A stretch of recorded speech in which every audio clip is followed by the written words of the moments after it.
할렐루야. 네, 오늘도 우리 주님의 은혜와 사랑이 여러분과 함께 하시기를 주님의 이름으로 축원합니다.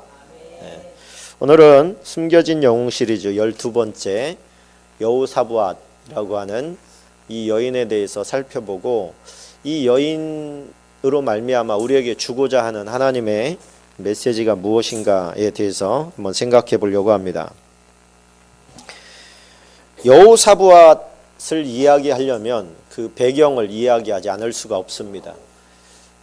남왕국의 왕들과 북왕국의 왕들의 이름이 같은 이름들이 많습니다. 그러다 보니까 이때가 어느 때인지 참 헷갈릴 때가 많이 있지요. 우리가 좀 도표를 보면서 제가 좀 설명을 드려야 될 것 같습니다. 여호사밧은 유대의 4대 왕입니다. 그래서 르호보암, 아비야, 아사, 여호사밧, 여호람 이렇게 이제 내려가게 되고요. 그 북이스라엘은 아합이 7대 왕입니다. 아합이 7대 왕이고, 그래서 뭐 여로보암부터 시작해서 여로보암, 나답, 바하사, 엘라, 시므리, 오므리, 그리고 아합입니다. 그러니까 아합이 7대 왕인데, 아합의 아버지가 오므리라고 하는 왕인데, 이 오므리라고 하는 왕이 사마리아에다가 성을 쌓고 그 사마리아를 북왕국의 수도로 삼습니다. 그렇게 왕조를 세우고 그 왕조 밑에 탄탄한 나라를 아합에게 물려주게 됩니다. 그래서 아합 때는 굉장히 번성했던 나라예요. 북이스라엘을 우리가 아합과 이세벨 묶어서 보니까 우리가 그 생각 속에서 굉장히 찌질한 왕 이렇게 생각하기가 쉽습니다.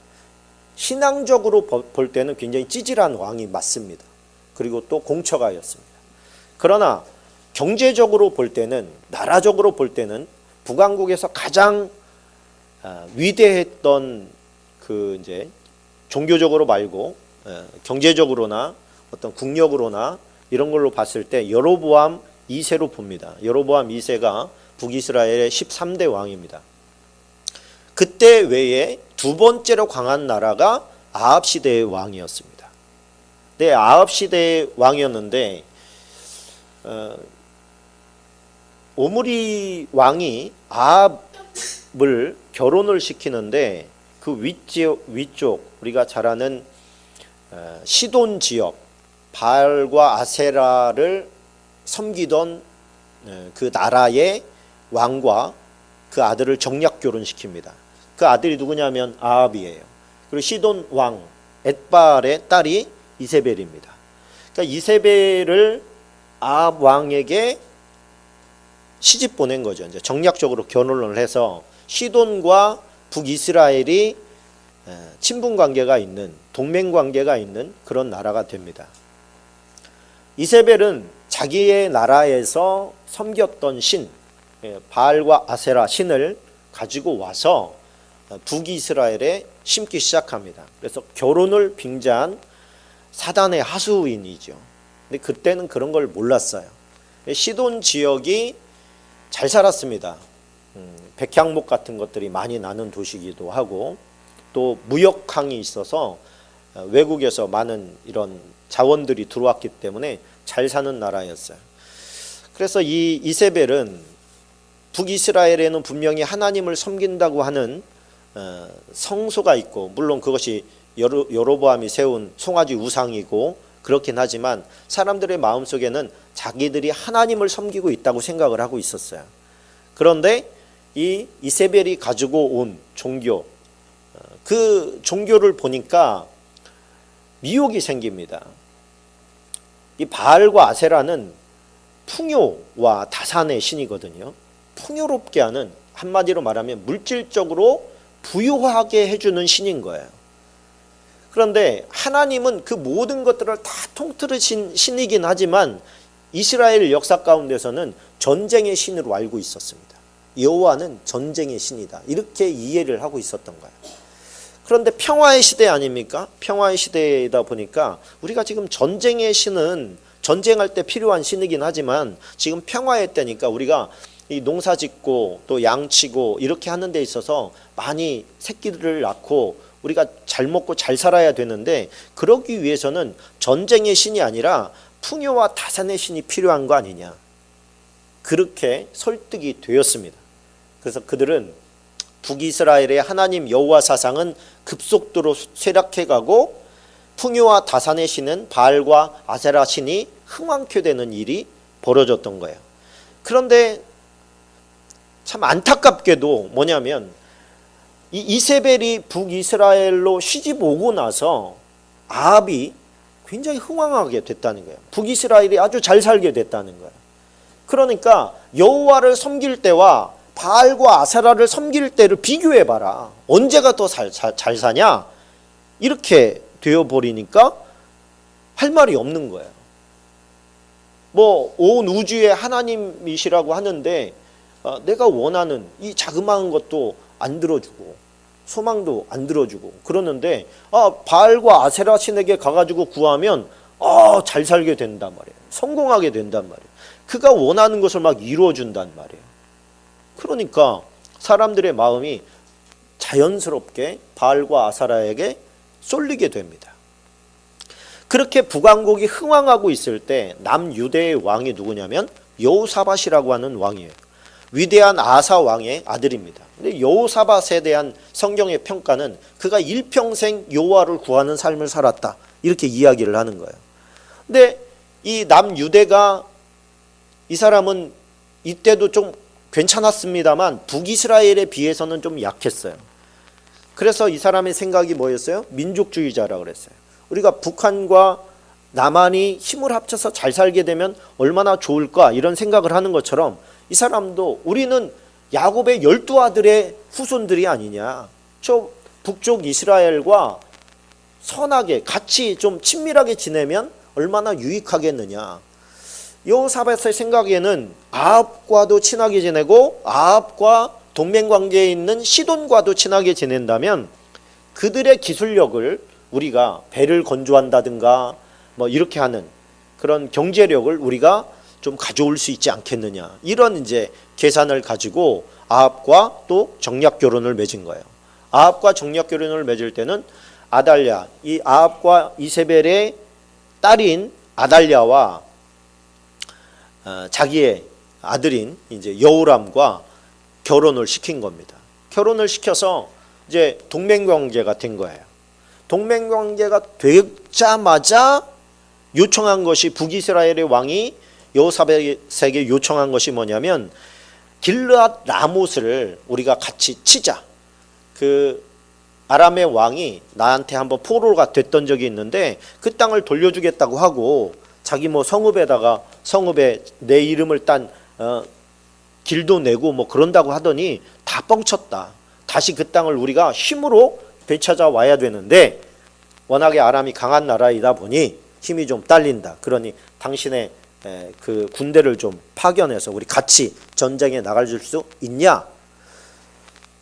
여호사밧으로서는 지금 동맹 맺자고 왔는데 동맹을 맺자마자 전쟁 나가자고 하니 맺자마자 안 된다고 할 수 없지 않습니까? 그러다 보니까 알겠습니다. 같이 나가겠습니다. 우리는 전쟁 나가기 전에 여호와께 물어보는데 여호와의 선지자가 있습니까?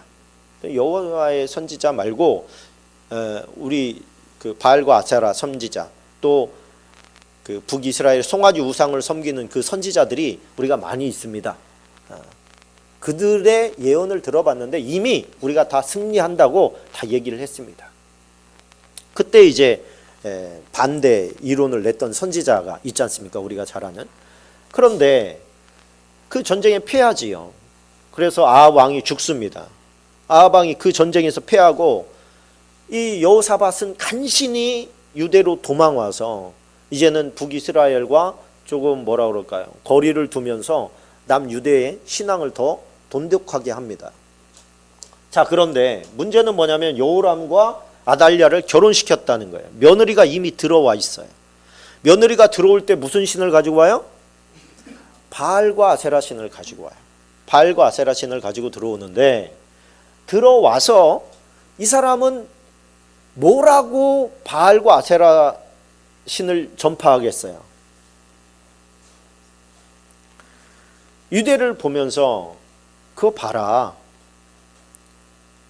당신 말이야. 당신이라는 게 여기서 누굽니까? 여호람입니다. 여호람 당신 이 나라 여호와를 섬긴다고 하는데 저 북쪽을 좀 봐. 북쪽 얼마나 잘 살아. 유대는 이게 뭐야? 왜 이렇게 못 사는 거야? 저 북쪽은 신을 바꿨어. 물론 여호와를 섬길 사람은 섬기라 그래. 그런데 바알과 아세라도 같이 섬겨도 되잖아. 풍요와 다산의 신을 우리가 섬길 때 시돈도 잘 살고 저 아합 이전에 오므리 왕국이 있을 때는 별로 못 살았는데 지금 아합 왕국이 들어서고 나서 얼마나 잘 살게 됐어. 당신도 이 바알과 아세라 섬기는 것을 허락해. 여호와를 섬길 사람 여호와를 섬기고 바알과 아세라 섬길 사람 섬기면 되잖아. 종교의 자유를 허락하라고. 그래서 허락을 해버리고 맙니다. 그러나 유대는 성전이 있잖아요. 성전이 있는데 성전에서 예배드리는 자들이 늘 있는데 그들의 세력이 만만치 않은 거야. 그래서 아달랴가 그냥 그들을 다 죽여버리면 속 편하겠는데 그렇게 하지를 못합니다. 그러면서 바알과 아세라 신을 막 퍼뜨리기 시작하는 거예요. 근데 그 모습을 하나님께서 지켜보면서 선지자들을 보냅니다. 너 왜 지금 이 땅을 이렇게 더럽히냐? 너 이런 짓 그만해라. 선지자들을 보내서 경고하는데 안 들어요. 그래서 예언을 받기를 너 배에 중병이 들어서 창자가 썩어서 죽을 거다. 이런 이제 예언을 듣고 정말로 속에 병이 들어서 상자가 밖으로 빠져나오는 그런 지경에까지 이르면서 죽게 됩니다. 그러면서 그의 아들 아하시아가 이제 왕이 됐어요. 그런데 엄마가 있잖아요. 그죠? 지금 엄마가 있단 말이에요. 근데 그 당시에는 왕자들을 많이 두기 위해서 부인들을 열어뒀습니다. 부인들을 열어뒀는데 성경에는 그 부인들에 대해서는 기록하지 않아요. 근데 아하시아가 6대 왕인데 엄마가 아들과 우리 북쪽과는 동맹관계다 이런 거를 알려주지 않습니까? 그리고서 왕래를 했어요. 왕래를 하는데 여기쯤 되면은 여러분들이 조금 머리가 복잡해지지 않을까라는 생각이 듭니다만 북쪽 이스라엘에 아합이 7대고 아하시아가 8대입니다. 그리고 여호람이 9대입니다. 이름이 막 같은 이름들이 나오죠 지금. 그런데 여호람 때에 아하시아가 이제 등극을 했는데 여호람이 뭐를 하고 있었냐면 길앗 라못을 못 찾아오니까 길앗 라못에 또 가서 전쟁을 벌이는 거예요. 그쪽 전쟁을 벌이다가 부상을 입었습니다. 부상을 입어서 왕 이제 성에 와가지고 치료를 받고 있다는 소식이 아달랴에게 들린 거예요.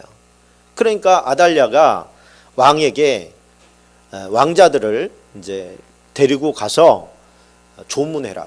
조문이라기보다는 병문안을 해라. 이제 이렇게 얘기를 한 겁니다.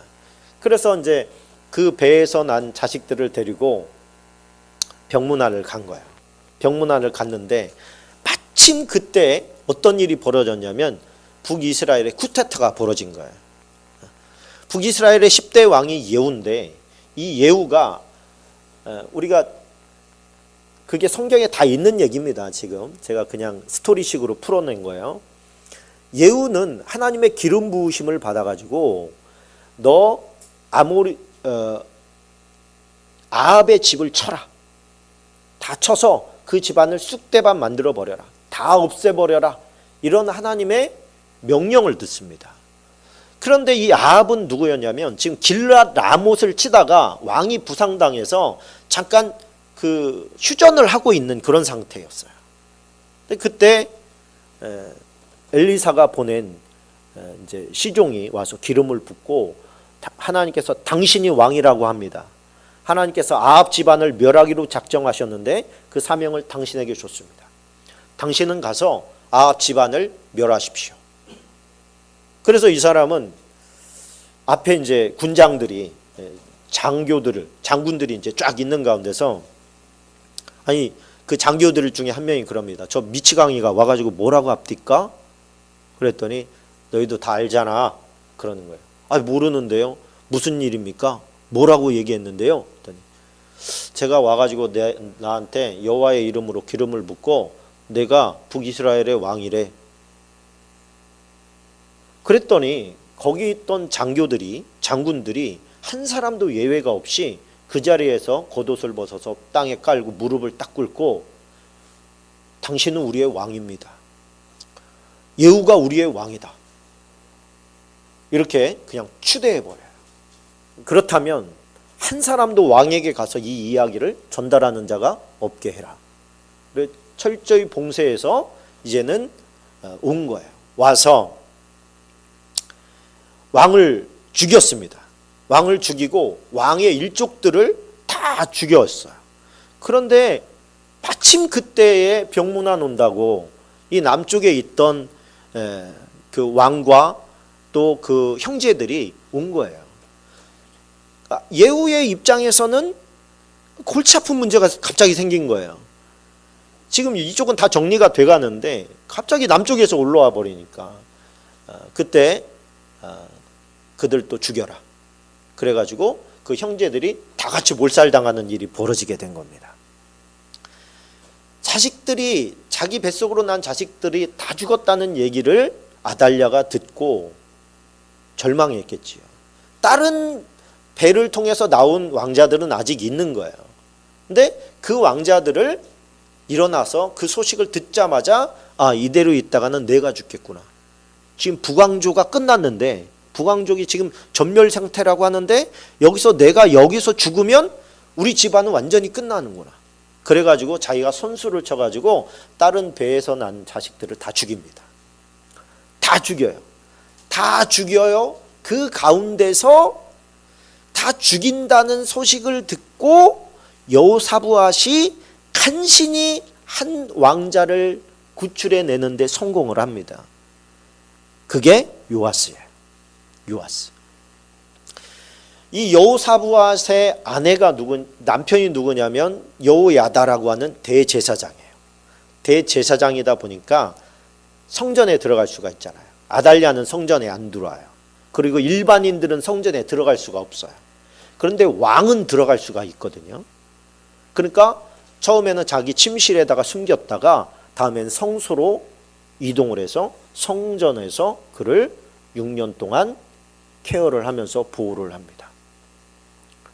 그러니까 한 왕자가 없어졌다는 얘기를 듣지만 다 뒤져도 어디는 뒤질 수가 없어요. 성전은 뒤질 수가 없는 거예요. 누구도 못 들어가 거기는. 그러다 보니까 그 한 생명이 다윗의 씨 중에 다윗의 혈통 가운데 유일하게 지금 한 명 남은 그 혈통이 누구예요? 요아스예요.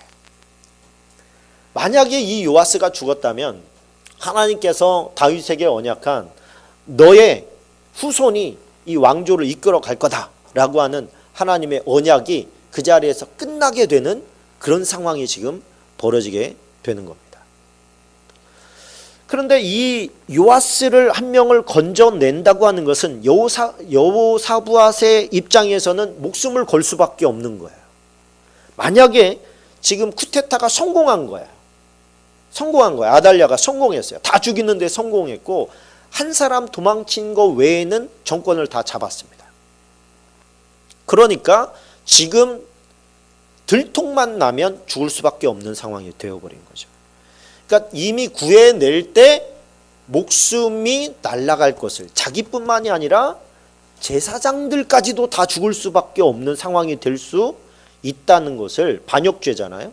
그러니까 생명과 자기 생명뿐만 아니라 집안의 생명을 걸고 한 영혼을, 한 생명을 지금 건져내는 일을 성공시킨 거예요. 그리고서 유대 왕조가 이때 딱 아달랴 때에 6년 동안 아시아가 1년 만에 죽어버리고 아달랴가 6년 동안 통치를 합니다. 이 6년이 유대인들에게는 미치는 이 기간인 거야. 북이스라엘에 이 바알과 아세라를 섬기는 여자가 유대 땅에 와서 왕 노릇을 한 기간이에요. 얼마나 미치겠습니까? 속으로는 미치지만 겉으로는 눌려가지고 어떻게 할 수가 없어요.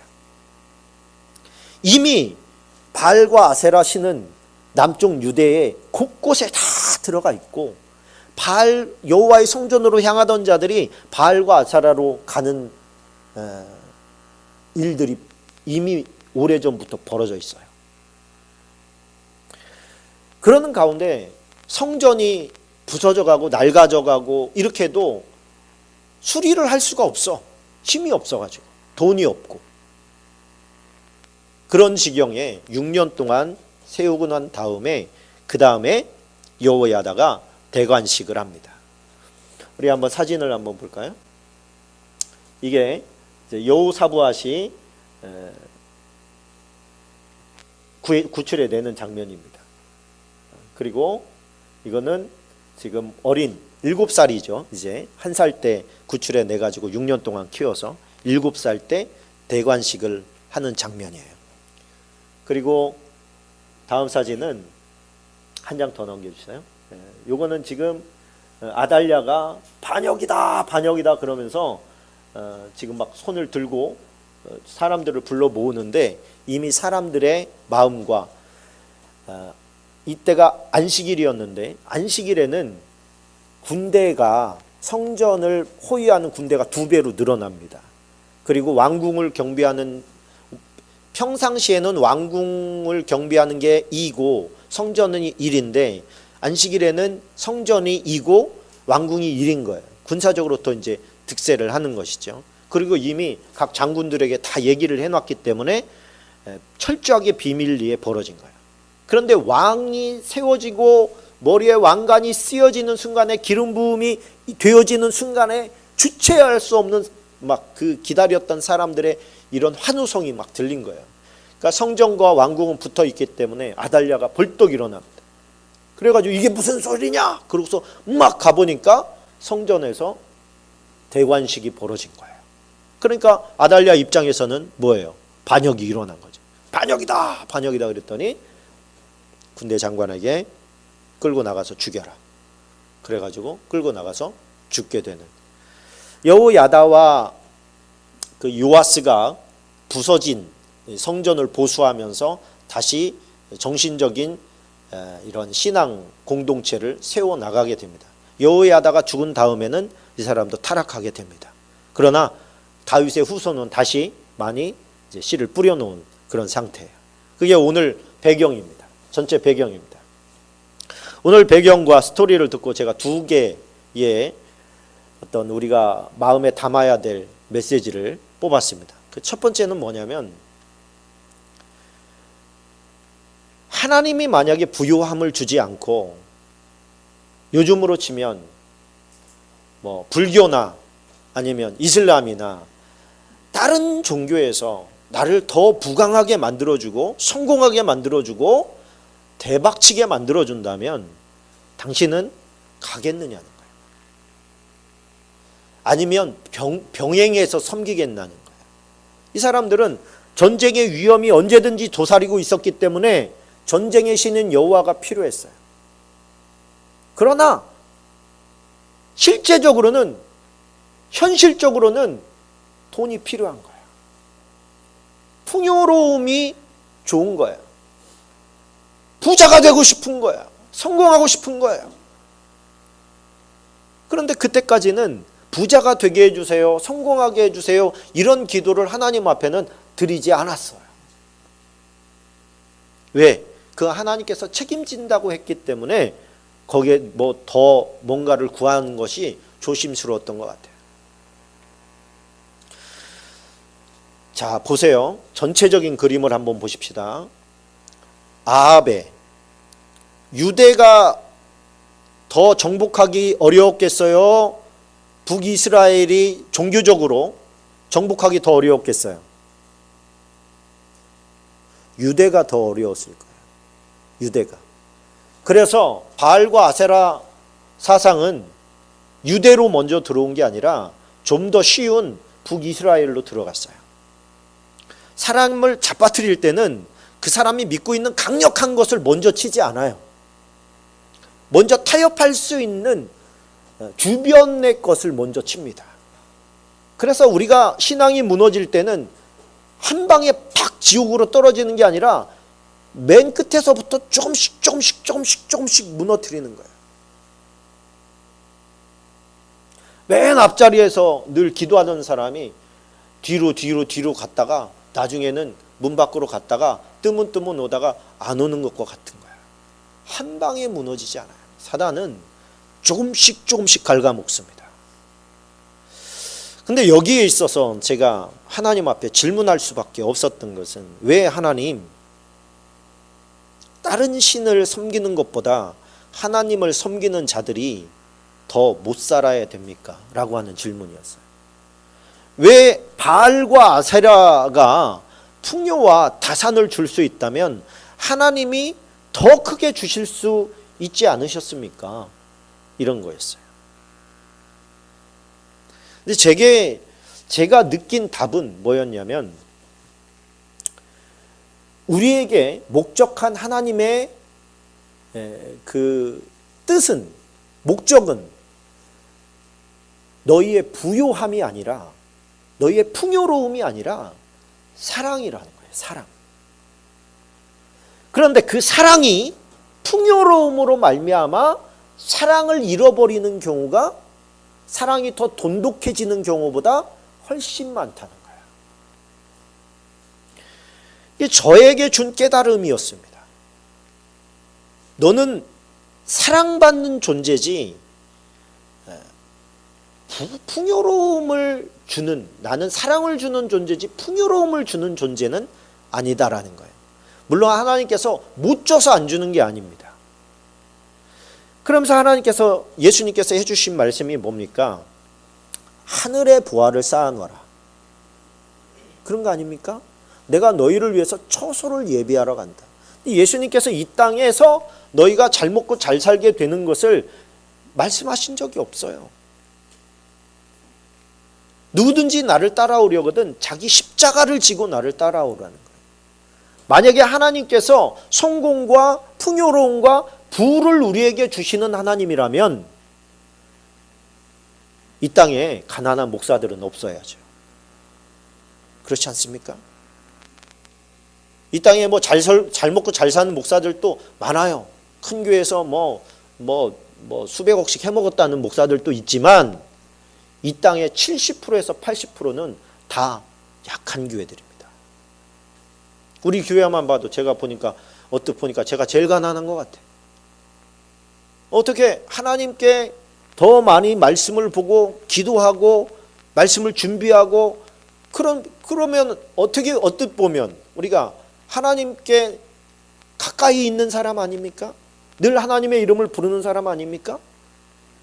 만약에 재물과 부를 주시는 신이라면 목회자들이 제일 잘 살아야죠.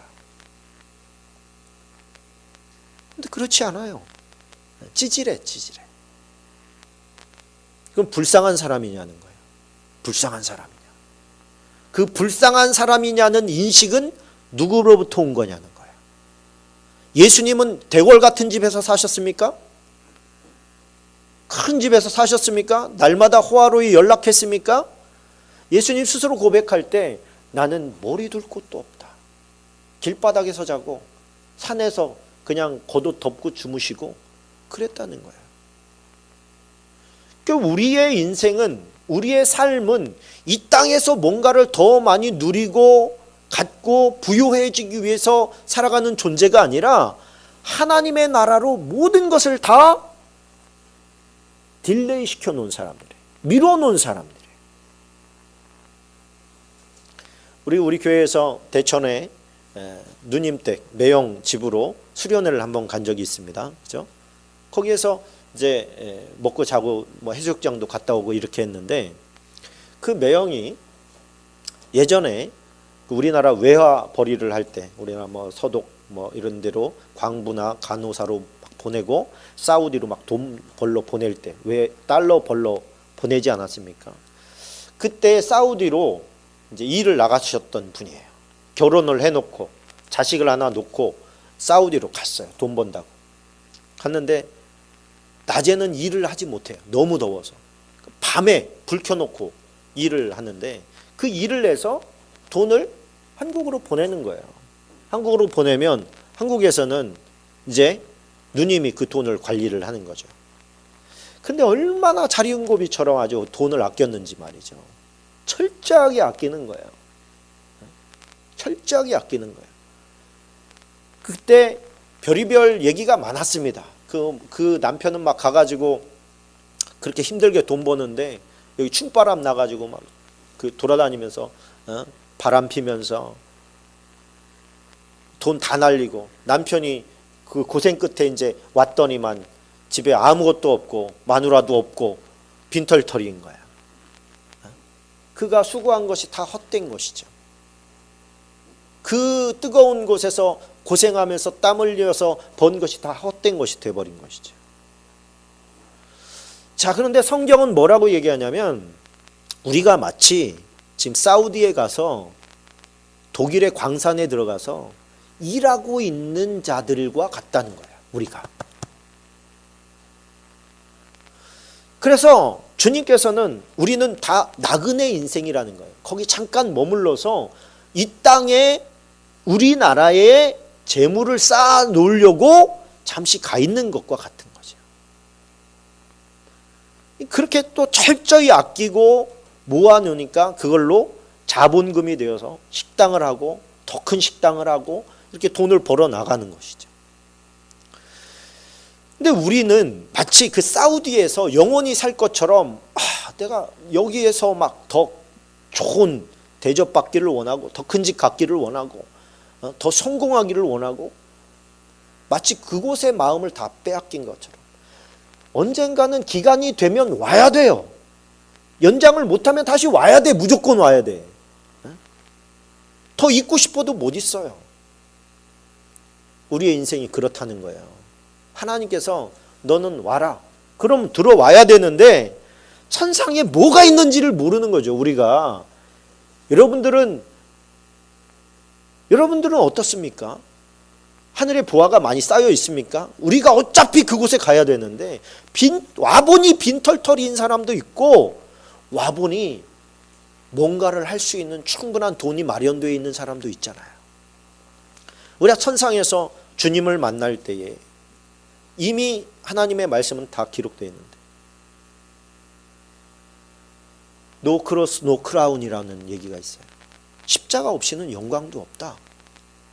근데 우리가 지금 생각하는 건 뭐냐면 북이스라엘 사람들처럼 남유다에서 바알과 아사라의 마음을 빼앗긴 사람처럼 부와 번성을 추구하는 하나님, 그거 안 주면 왠지 삐져 있는 하나님, 내가 삐져. 그런 하나님을 우리가 지금 은근슬쩍 슬그머니 들어온 거 아닙니까?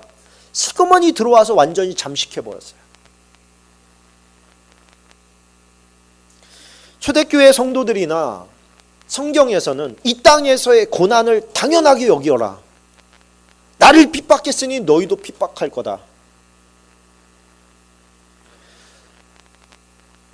그런데 우리가 어느 사이에 바알과 아사라의 마음을 다 빼앗겨버린 거예요.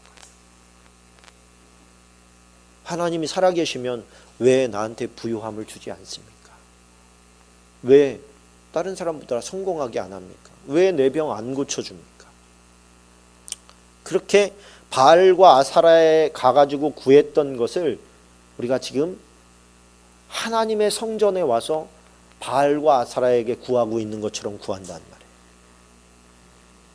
자, 이 부분에 대해서 우리가 한번 점검을 했으면 좋겠습니다. 하나님께서는 재물을 주시는 경우가 있습니다.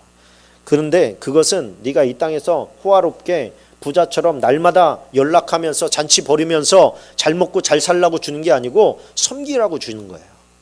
청지기적인 사고를 가지고 네가 이거를 갖다가 유통시키라는 거예요. 너에게 준 물질을, 재물을 가지고 네가 보낼 곳에 보내고 섬길 자를 섬기고 구제할 자를 구제하라고 보내주는 거예요. 돈을.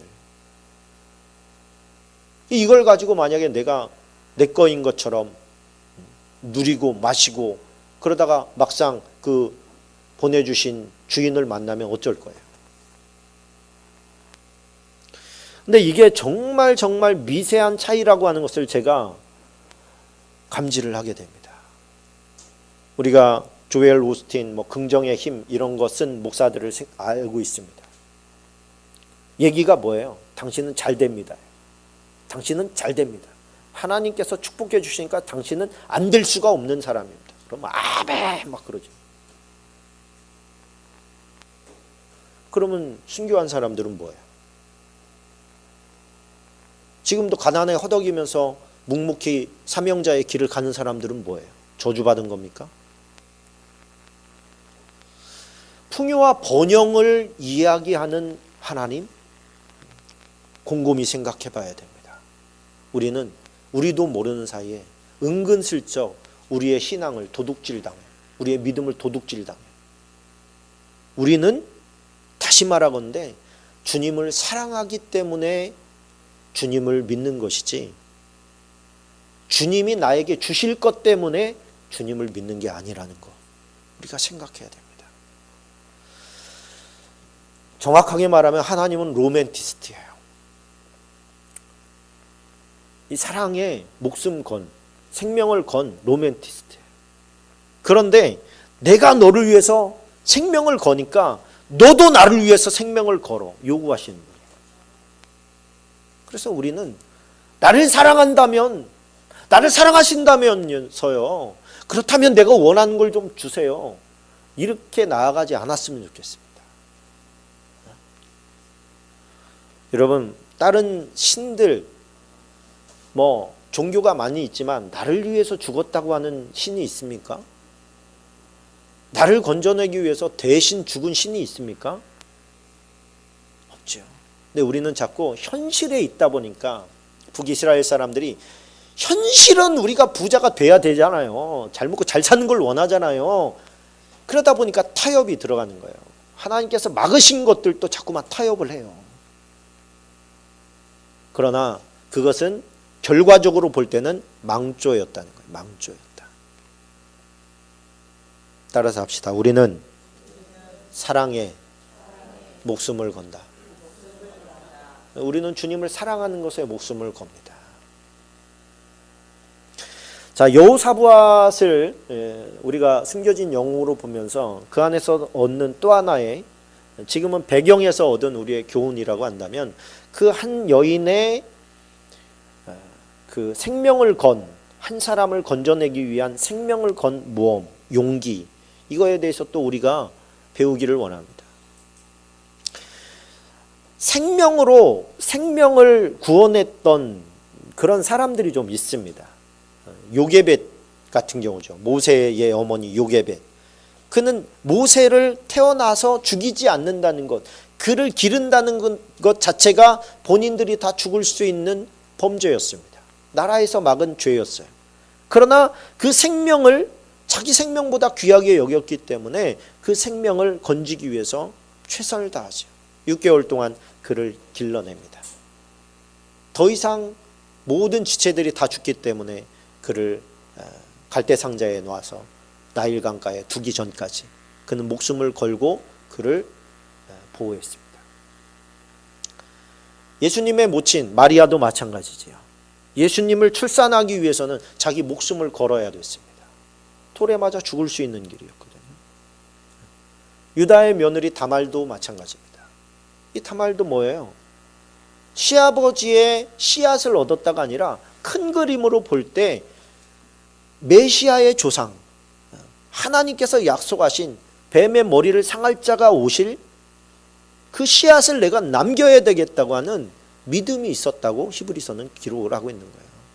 음란한 짓을 벌인 게 아니라 그는 믿음의 행위였다고 얘기하고, 유다도 네가 나보다 맞다 고백할 수밖에 없었어요. 그는 그 약속에 대한, 씨에 대한 약속에 대한 믿음이 약했지만 이제 믿기 시작한 이 다말은 그 약속을 믿었어요. 그러나 그 약속을 지켜내기 위해서는 자기가 죽을 수밖에 없는 모험을 해야 돼요. 그렇다면 여러분, 우리가 한 영혼을 구원해내는 데 있어서 영혼은, 생명은 생명을 대가로 치룰 때 가치가 바랍니다. 저와 여러분이 이 자리에 있는 이유는 예수님께서 자신의 생명을, 하나님이신 그분이 자신의 생명을 죽였기 때문에 우리가 여기에 있는 거예요. 그분이 죽으시면서 원하신 것은 사랑입니다. 사랑을 보여주셨고 또 그 사랑을 받기를 원하셨어요. 왜? 사랑은 고독한 겁니다. 주님께서 우리에게 원하는 것은 이용의 대상이 아니라, 하나님은 만홀히 여김을 받지 않아요. 우리가 아무리 하나님을 속이려고 해도 그분은 속지 않아요. 하나님이 원하시는 것은 내가 준 사랑처럼 나도 사랑을 받고 싶다는 거예요. 네가 나를 사랑하면 내가 이런 재산을 줄게가 아니라 그냥 인격 대 인격으로 좀 사랑할 수 없겠느냐는 거죠. 의도를 가지고 있는 사랑은 쉽게 변질됩니다. 의도를 가지고 있는 사랑은 그 의도가 파괴되었을 때 사랑도 파괴되는 거예요. 사랑이라고 믿었던 것은 우스운 것일 수밖에 없는 것이죠.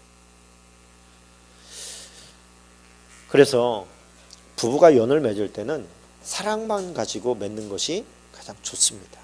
뒷배경을 보거나 그의 학력을 보거나 건강 상태를 보거나 가지고 있는 재물들, 배경들을 보고 결혼하는 게 아니라 그 사람을 내가 사랑하고 그 사람이 나를 사랑하면 되는 거예요. 그게 하나님의 속성입니다. 우리가 한 사람을 전도함에 있어서 우리가 여호사부와 같이 생명을 건다면 못 건질 생명이 있을까요?